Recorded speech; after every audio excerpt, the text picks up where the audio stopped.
আসসালামু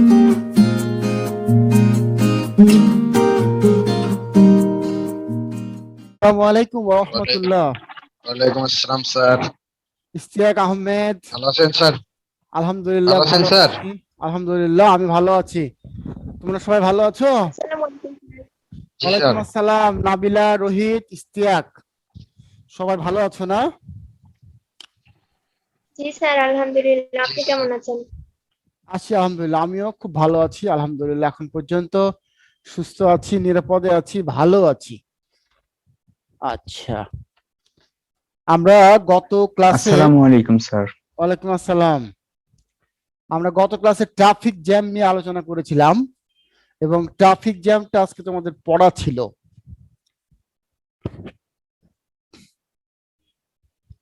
traffic jam সম্পর্কে আমরা অনেক আলোচনা করেছি। ইভেন গতকালকে আমি কিছু ডেটা তোমাদেরকে দিয়েছিলাম যে ট্রাফিক জ্যামের কারণগুলো কি কি কি কি কারণে ট্রাফিক জ্যামটা হয়।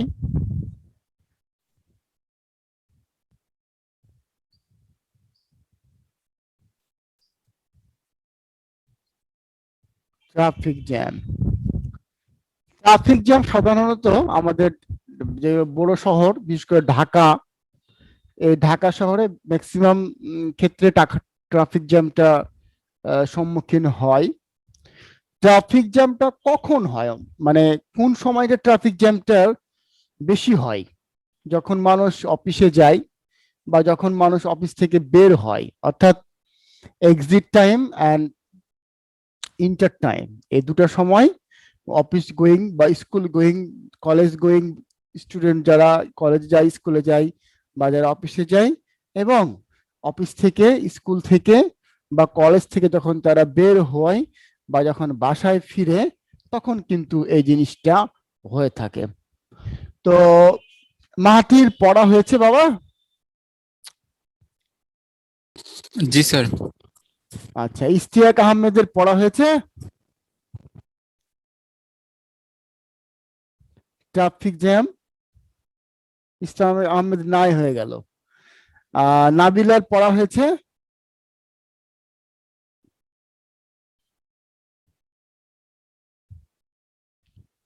নাবিলা? আচ্ছা, রাহিমার পড়া মাশাল্লাহ হয়েছে আমার মনে হয়। রোহিতেরও পড়া হয়েছে আমি যতদূর আশা করছি। তারপরে তিশা, রোল নাম্বার 16, তিশারও পড়া হয়েছে। রাফসান রাফিরও মনে হয় পড়া হয়েছে। কি বলো? যাদের নাম বললাম এদের কি আসলে পড়া হয়েছে না হয় নাই? কোনটা? জি স্যার, হয়েছে। আচ্ছা, তিশার হয়েছে। আচ্ছা, প্রথমে কে বলতে চাই? ইয়েস স্যার, হয়েছে স্যার। আচ্ছা, রোহিতের হয়েছে। তাহলে একজন, আচ্ছা মাহাতির হাত তুলেছে। ওকে, মাহাতির শুরু করো। হুম। Traffic jam is a long line of vehicles that cannot move or that can only move very slowly because there is so much traffic on the road. Traffic jam is a common affair in the big cities and towns. It is one of the major problem of modern time. The causes of traffic jam are many. In proportion to our population, the roads have not increased. The roads are all the same.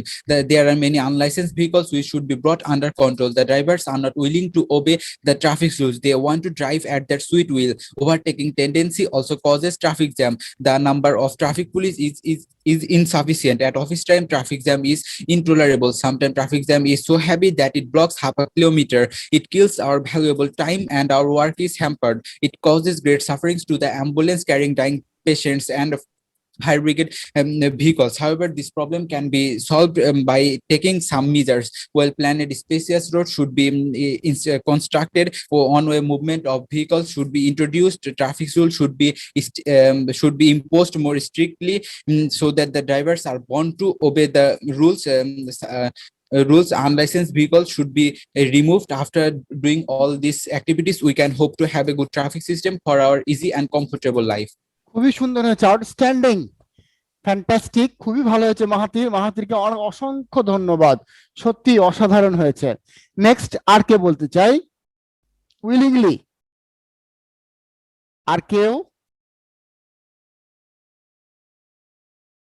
আর কেউ বলতে চাই?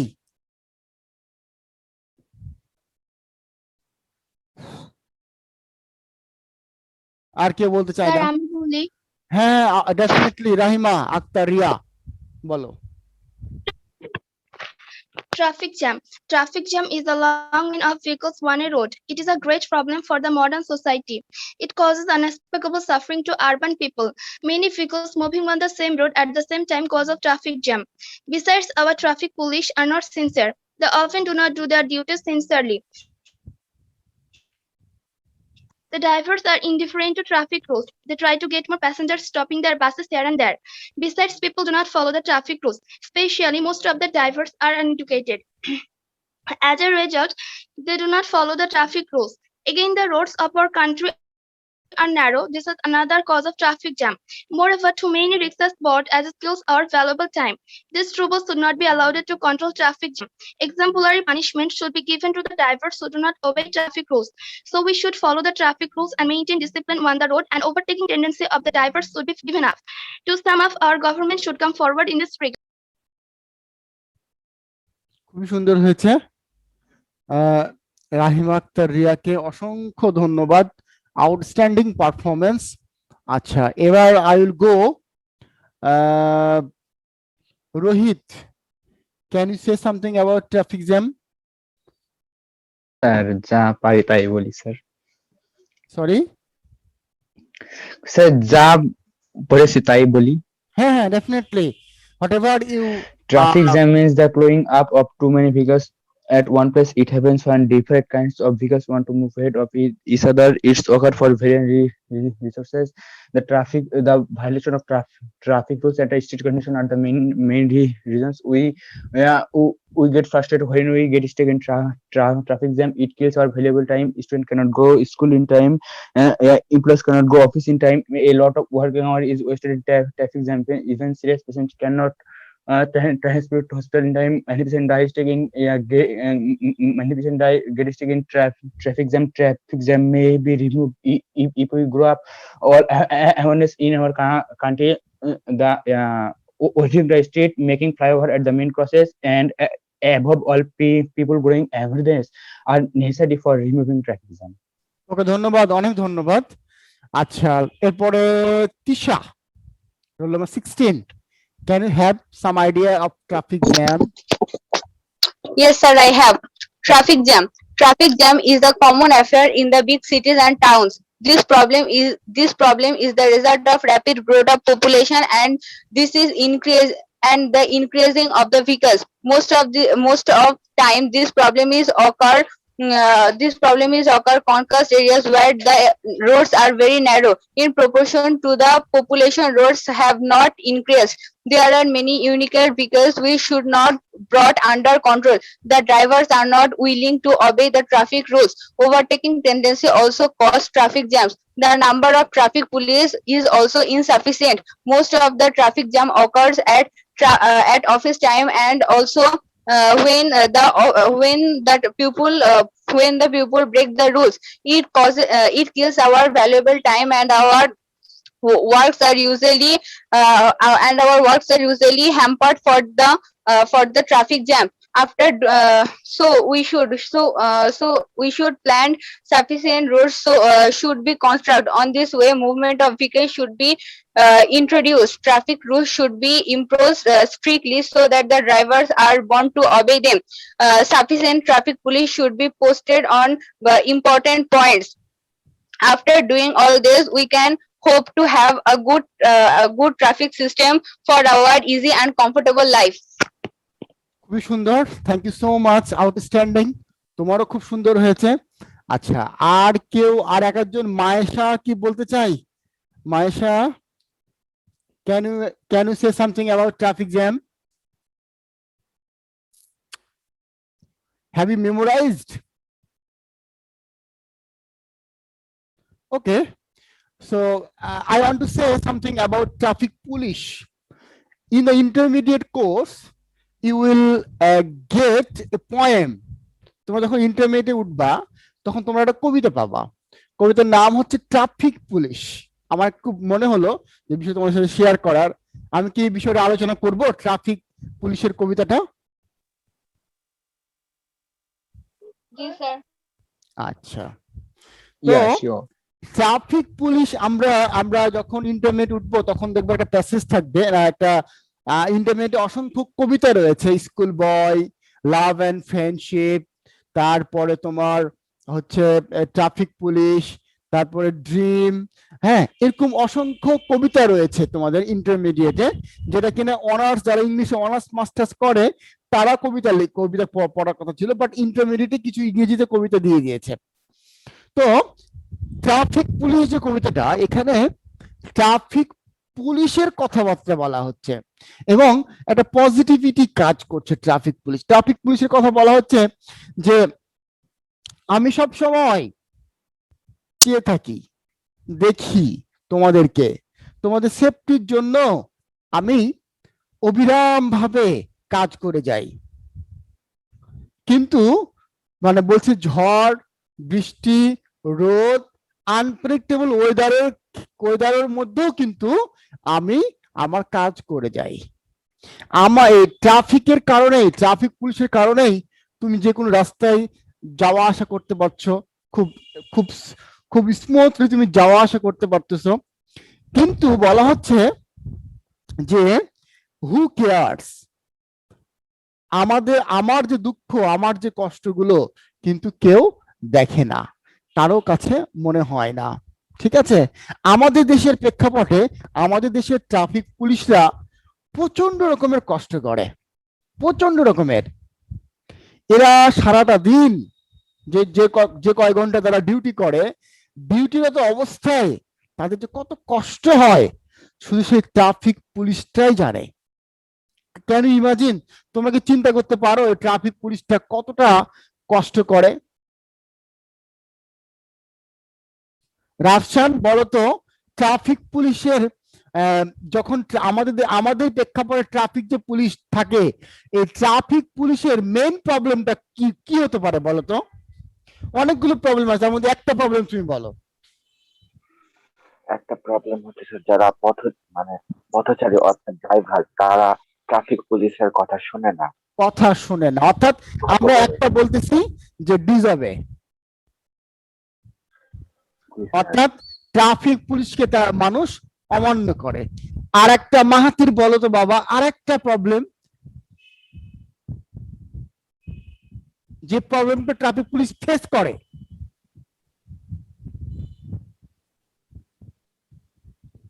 Sir মনে পড়ছে না কিছু। আচ্ছা, আর কারো idea? আর কারো কাছে মনে মনে পড়ছে কিছু? স্যার রোদ, রোড কি বলো? ক্লান্তি, স্যার ক্লান্তি, ক্লান্তি, ক্লান্তি, সারাদিনের পরিশ্রম। টায়ার্ডনেস, অর্থাৎ ক্লান্তি, টায়ার্ড, টায়ার্ডনেস। আচ্ছা, ওকে। আর আর কেউ মেয়েদের মধ্যে?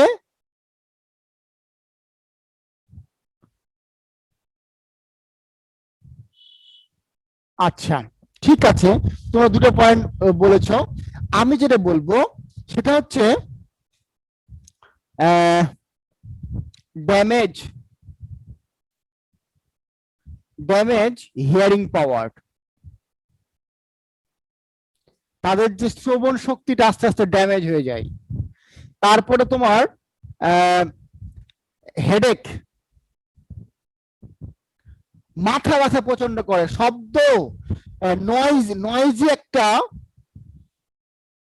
নয়েজি একটা সিচুয়েশন, অর্থাৎ কোলাহলপূর্ণ একটা, সব সময় একটা কোলাহলপূর্ণ একটা পরিবেশে সে অবস্থান করে, এবং আনপ্রেডিক্টেবল একটা ওয়েদার, কখন কোন সময় বৃষ্টি চলে আসবে, কখন কোন সময় প্রচন্ড রোদ, আর ধুলি বালি তো আছে, ডাস্ট তো আছে। এই সমস্যাগুলো কিন্তু আমাদের দেশের ট্রাফিক পুলিশ কিন্তু ফেস করে। তার বিনিময়ে কিন্তু খুব অল্প কিছু টাকা তারা পায়, যার জন্য অল্প কিছু টাকা পাওয়ার জন্য তারা কিন্তু অনেক সময় অসৎ উপায় অবলম্বন করে। তোমার কাছ থেকে, আমার কাছ থেকে হয়তোবা অনেক সময় কিছু টাকা হয়তোবা ক্লেম করে। ঠিক আছে, এই রকম বিষয়টা আর কি হতে পারে আর কি। তো যাই হোক, তাহলে আমরা ট্রাফিক জ্যামটা মোটামুটি সবাই মুখস্থ হয়েছে ইনশাআল্লাহ, আশা করছি সবারই হয়েছে। আজকে আমরা যেটা পড়বো স্ট্রিট হকার।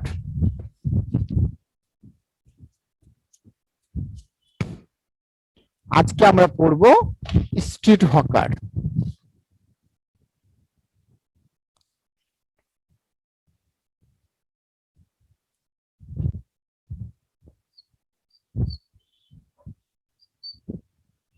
স্ট্রিট হকার অর্থাৎ রাস্তার ফেরিওয়ালা। যদি আমরা বলি স্ট্রিট হকারের বাংলা কি বলো? ফেরিওয়ালা। ফেরিওয়ালা। হ্যাঁ, এই ফেরিওয়ালাটাকে আমরা কিন্তু খুব এখন ইদানিং খুব কম দেখা যায়। Street hawker is hardly seen in our locality at present. তাই কি না বলো? না বেশি দেখা যায়? না স্যার, কম। খুব কম দেখা যায়। তাদের পেশা মানে এই যে বিশ্বায়ন বলো বা তথ্য প্রযুক্তির যুগ বলো, এখন তো আমরা ঘরে বসে থেকে যে কোনো জিনিস অর্ডার করতে পারছি। ই বিজনেস এর কথা বলি, আমরা ই লার্নিং এর কথা বলছি, অনেক কিছু আমরা আমাদের চলে এসছে এখন, যার জন্য আমরা বিক্রয়.com থেকে শুরু করে আরো বিভিন্ন রকমের অনেক কিছুই চলে এসছে আমাদের, যেগুলো আমরা ক্লিকের মাধ্যমে আমরা 1 ঘন্টা 2 ঘন্টার মধ্যে আমাদের যেগুলো পণ্য, আমার যেগুলো প্রোডাক্ট সেগুলো কিন্তু চলে আসছে আমাদের হাতে কাছে চলে আসছে। যার জন্য এই সমস্ত স্ট্রিট হকারদের প্রফেশনাল বা এই সমস্ত স্ট্রিট হকাররা কিন্তু একটা সময়, আজ থেকে যদি আমি 10 বছর কথা চিন্তা করি, আজ থেকে 10 বছর পর এদেরকে খুঁজে পাওয়া যাবে না। যেমন তোমাকে আমি যদি বলি যে এই যে তোমরা অনেক সময় আমরা যখন ছোটবেলা ছিলাম তখন সাপুড়িয়ে আমাদেরকে সাপ খেলা দেখাতো, সাপুড়িয়ে বিন বাজিয়ে সাপের নাচ দেখাতো। তোমরা কি এখন সেটা দেখতে পাও? কেউ দেখেছো এটা রিসেন্টলি? স্যার আমি দেখেছি। আমি Yes, sir, দেখছি, দেখেছি sir. কিন্তু অনেক বছর আগে। অনেক বছর আগে দেখেছি, বাট রিসেন্টলি কিন্তু এগুলো আস্তে আস্তে কি হচ্ছে বলো, এক্সটেন্ড হয়ে যাচ্ছে। রিসেন্টলি কিন্তু এই জিনিসগুলো, এই পেশার মানুষগুলো কিন্তু এখন পেশা পরিবর্তন করছে। সাপ খেলা আর কেউ দেখতে চায় না এখন। ইউটিউব মনে করো সার্চ দিলে বা গুগলে গেলে তুমি একদম লাইভ সাপ দেখতে পাবা, তাই না বলো? আচ্ছা, যার জন্য কিন্তু আমরা মানুষরা সাপ খেলা দেখি কিন্তু আমরা যে মজাটা পেতাম ইউটিউবে বা গুগলে, তুমি সাপ দিয়ে কিন্তু ওই যে ফিলিংসটা কিন্তু তুমি পাবা না। আজ থেকে অনেক বছর আগে, একদম। হ্যাঁ আজ থেকে অনেক বছর আগে আমরা মনে করো যে তখন তো টিভি ছিল না। আমি যখন ক্লাস 6 বা 7-এ পড়ি তখন আমাদের গ্রামে মাত্র একটা টিভি ছিল। আমি যে গ্রামে বাস করতাম বা এখন করি, এখন তো অসংখ্য ঘরে ঘরে, একটা ঘরে 2টা টিভি, একটা বাসায় 2টা 3টা টিভি। আর তখন ওই আমাদের পুরো গ্রামটাতে একটা মাত্র টিভি ছিল। এবং তখন তোমার ডিশের লাইন তো কল্পনা করা যেত না, তখন অ্যান্টিনিয়ার ব্যবহার করা হতো, অ্যান্টিনিয়ার ঘুরাতে হতো। তোমরা এরকম কেউ করেছো? Yes, sir. অনেকেই করেছে। যাই হোক, এই জিনিসগুলো কিন্তু অনেক মজার ছিল আসলে। আমরা অনেক কিছু হারাচ্ছি ডে বাই ডে, আমরা অনেক যান্ত্রিক হয়ে যাচ্ছি, আমরা আমাদের অনেক ইমোশনকে আমরা বিসর্জন দিয়ে দিচ্ছি। তো চলো আমরা স্ট্রিট হকারটা একটু পড়ি।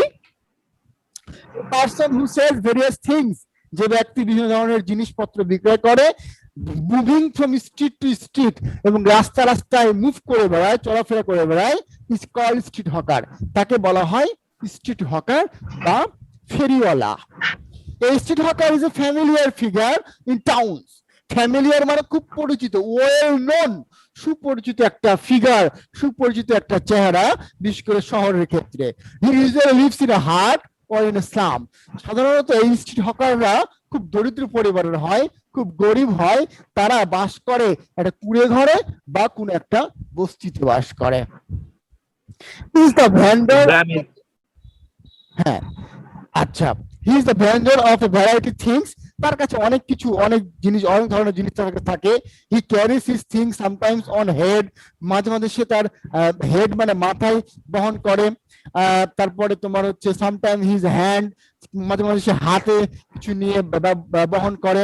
And some other times small handcraft, অর্থাৎ এরকম একটা চার কোণা একটা হ্যান্ডক্রাফট, হাতের মতো একটা ঝুড়ি থাকে, সেরকম একটা ঝুড়ি নিয়ে সে ব্যবহার করে। বিশেষ করে স্ট্রিট হকাররা তোমার নেকলেসের জিনিসগুলো বেশি ব্যবহার মানে বিক্রি করে, আংটি, তারপরে গলার চেন, তারপরে চুড়ি, ফিতা, মেয়েদের বিশেষ করে মেয়েদের জিনিসগুলো বেশি এবং বাচ্চাদের জিনিসগুলো বেশি অ্যাট্রাকটিভ থাকে।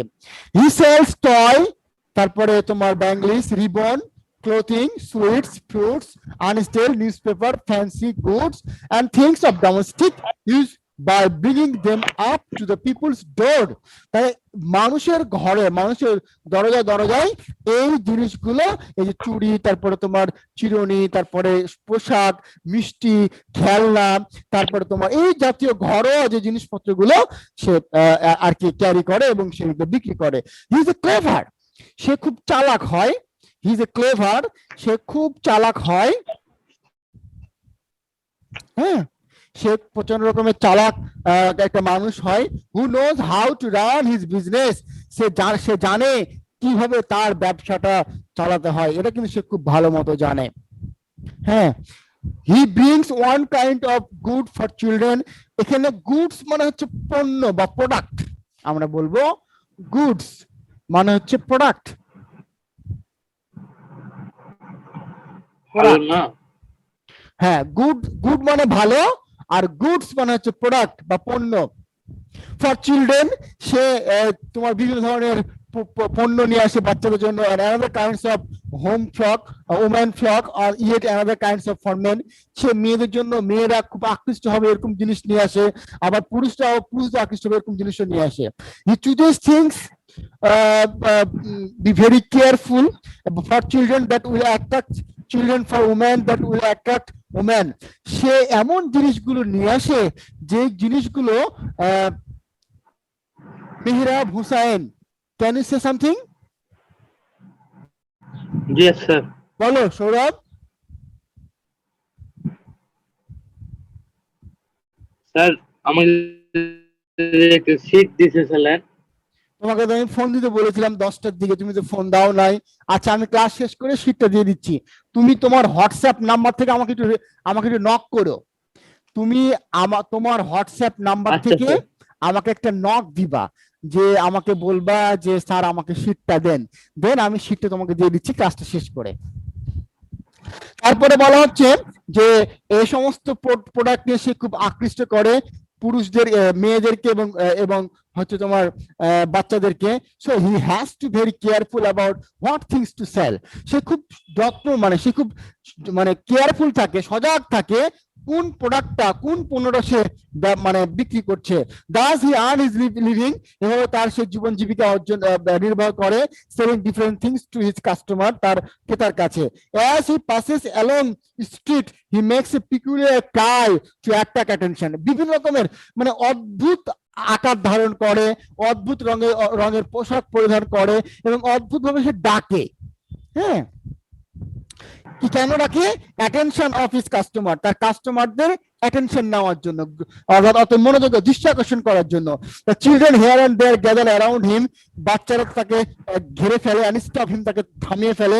Hawker generally chooses an hour when the master of the family is away of the woman, অর্থাৎ স্ট্রিট হকাররা খুব চালাক, যেহেতু মেয়েরা যখন বাসায় একা থাকে, অর্থাৎ পুরুষরা যখন বাসায় থাকে না, তখন কিন্তু স্ট্রিট হকাররা টার্গেট করে, তখন তারা বাসায় যায় এবং মেয়েদেরকে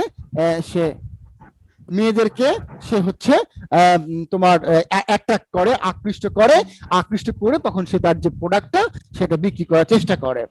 এরপরে যেটা বলা হচ্ছে যে he hopes thereby to make a good bargaining, সে খুব বার্গেনিং করতে পছন্দ করে, ক্রয় বিক্রয় সংক্রান্ত চুক্তি না। মনে করো যে একটা জিনিসের দাম মনে করো 40 টাকা, সে চেয়ে বসলো 100 টাকা। 100 টাকা চাওয়ার পর তুমি কত টাকা বলবে যে ভাই 50 টাকা নেন, ঠিক আছে, অথচ জিনিসটার দাম 40 টাকা, তখন বলবে যে না ভাই ঠিক আছে 10 টাকা বাদ দেন, 90 টাকা। এভাবে যে বার্গেনিং করা, এই যে চুক্তি করা বা কি বলবো আমরা যেটা করি সাধারণত, এটাকে বলা হচ্ছে বার্গেনিং বা ক্রয় বিক্রয় সংক্রান্ত চুক্তি।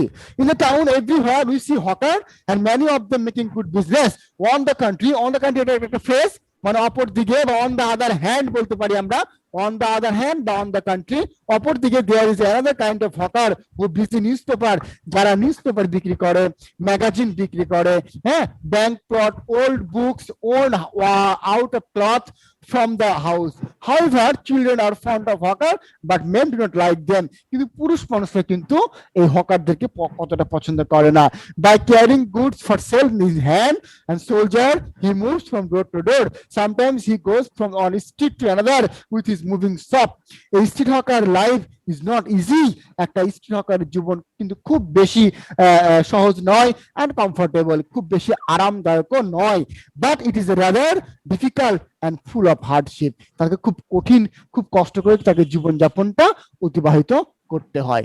বন্ধুরা, তাহলে আমরা স্ট্রিট হকার পড়লাম, আমরা গ্লোবাল ওয়ার্মিংটা পড়লাম, খুবই ইম্পর্টেন্ট তোমাদের গ্লোবাল ওয়ার্মিং, খুবই ইম্পর্টেন্ট তোমাদের ট্রাফিক জ্যাম, এই দুটো তোমরা খুবই, এই চারটা প্যারাগ্রাফে খুবই ইম্পর্টেন্ট। তোমরা ইনশাল্লাহ পরীক্ষাতে এখান থেকেই হয়তো বা কমন পেতে পারো, এই চারটা প্যারাগ্রাফ থেকে তোমরা ইনশাল্লাহ কমন পেতে পারো ইনশাল্লাহ। তো আমরা ক্লাসের শেষের দিকে চলে এসেছি, আমি শেষের দিকে কোন চ্যাপ্টার আরেকবার বলে দেন। আমি আবার বলছি বাবা, গ্লোবাল ওয়ার্মিং পড়িয়েছি, রেইনি ডে পড়িয়েছি, ট্রাফিক জ্যাম, আর আজকে পড়াচ্ছি স্ট্রিট হকার। এই চারটা খুবই ইম্পর্টেন্ট প্যারাগ্রাফ তোমাদের আপকামিং এক্সামের জন্য। এই যে তোমাদের সামনে যে পরীক্ষা দিবা, 24 তারিখে মেবি তোমাদের পরীক্ষা ফার্স্ট সেমিস্টার, তো এই পরীক্ষার জন্য তোমাদের কিন্তু এই চারটা প্যারাগ্রাফ মোস্ট ইম্পর্টেন্ট। তো আমি মনে হয় আমি তোমাদের আরেকটু কথা বলবো, সেটা বলে শেষ করবো ইনশাল্লাহ। আমি প্রতিদিন তোমাদেরকে নামাজ পড়ার কথা বলি, আজকেও তার ব্যতিক্রম কিছু বলবো না। সবাইকে নামাজ পড়ার উদাত্ত আহ্বান জানাচ্ছি, ভালো মানুষ হওয়ার উদাত্ত আহ্বান জানাচ্ছি, এবং সতর্কভাবে, সৎভাবে, নিরাপদে জীবনযাপন করার প্রত্যাশা জানিয়ে, আহ্বান জানিয়ে আজকের মতো বিদায় নিচ্ছি। নেক্সট ক্লাসে আমি তোমাদের সাথে দেখা করব অন্য একটা টপিক নিয়ে। ততক্ষণ পর্যন্ত তোমরা ভালো থাকো, সুস্থ থাকো, নিরাপদে থাকো। আসসালামু আলাইকুম ওয়া রাহমাতুল্লাহ। আসসালামু আলাইকুম। আসসালামু আলাইকুম। ওয়ালাইকুম সালাম। আল্লাহ